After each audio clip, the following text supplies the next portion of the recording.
Leandro acordou em um quarto escuro e assustador, e ainda levemente tonto pelo fato de recém ter acordado, foi conduzido até uma esteira com uma certa quilometragem estampada no painel.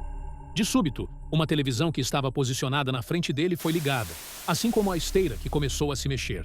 No painel da esteira, começou uma contagem regressiva de tempo e quilômetros. Na televisão, uma voz começou a falar. É verdade. Vou tomar um pouco de seu tempo. Mas, afinal, você não o utiliza direito, certo? Está sempre ocupado com afazeres cotidianos que fazem seu tempo transcorrer de maneira imperceptível. E, de repente, em um piscar de olhos, já é o fim do dia. O fim da luz, que perde força ao anoitecer. O fim de uma semana, de um mês. O tempo não passava tão rápido quando você era mais jovem, não é mesmo? Agora, os meses viram semanas e as semanas passam como dias. O que mudou?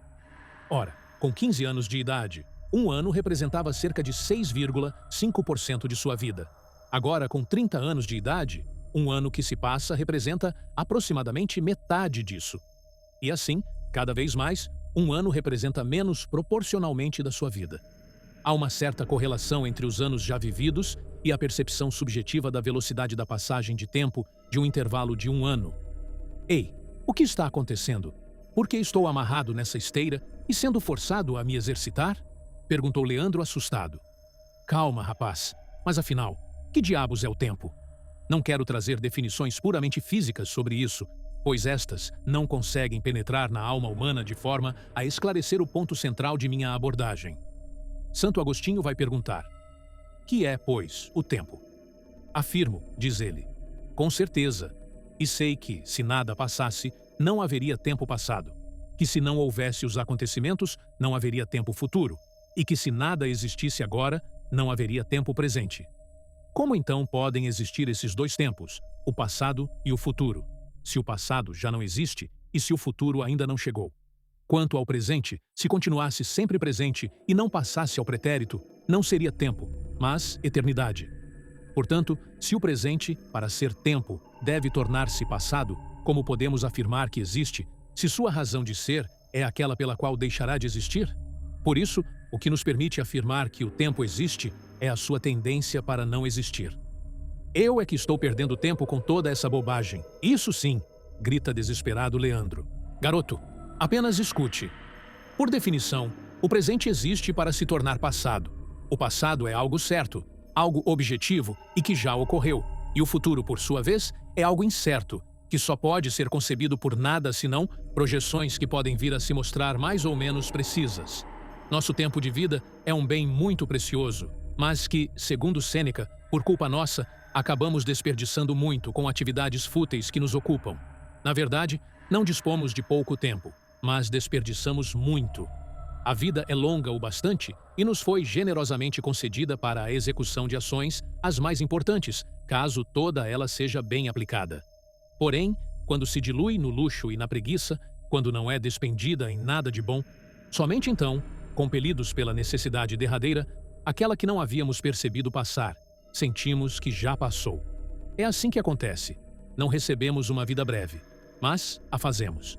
Sim, até antes de eu ser capturado, eu podia usar o meu tempo como bem entendia. Já agora, estou sendo punido por algo que não compreendo. Disse Leandro com a voz trêmula. Garoto, tu vais ouvir muitos dizendo assim. A partir dos 65 anos vou me aposentar. Aos 65 me liberarei de minhas obrigações. E quem tomas como fiador de uma vida tão longa? Quem irá aceitar que as coisas se passem tal como você planejou? Não te envergonha reservar para ti essas sobras de vida e destinar ao aprimoramento da alma apenas esse tempo que não poderias empregar em mais nada? Quanto é tardio começar a viver só quando é hora de terminar. Que estúpido esquecimento da condição mortal adiar para os 65 anos as decisões sensatas e então querer começar a vida num ponto até o qual poucos chegaram. Ninguém dá valor ao tempo. Usam dele largamente como se fosse grátis. Mas veja essas mesmas pessoas hipócritas, quando doentes, agarrando os joelhos dos médicos, se um perigo de morte estiver se aproximando. Senhor, não sei quem é você. Eu tenho minhas ocupações e obrigações. O Estado delimitou essa idade como a de aposentadoria. Estou de mãos atadas quanto a isso. Quando serei liberado dessa tortura desumana? Questionou Leandro. Quem dera fosse possível, como fiz contigo, colocar à frente de cada um o número de anos futuros, da mesma forma como de seus anos passados, como tremeriam de medo ao ver quão poucos anos lhes restam, como poupariam. Ninguém lhe restituirá os anos, ninguém lhe devolverá de volta a si mesmo. Uma vez iniciada, a vida seguirá sem reverter ou restringir seu curso. Não fará tumulto e nem avisará sobre a sua velocidade. Eu, pelo menos, te trago essa informação, meu caro.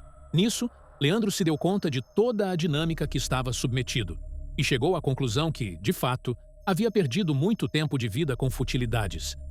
Para concluir, a vida se divide em 3 momentos: o que foi, o que é, o que será.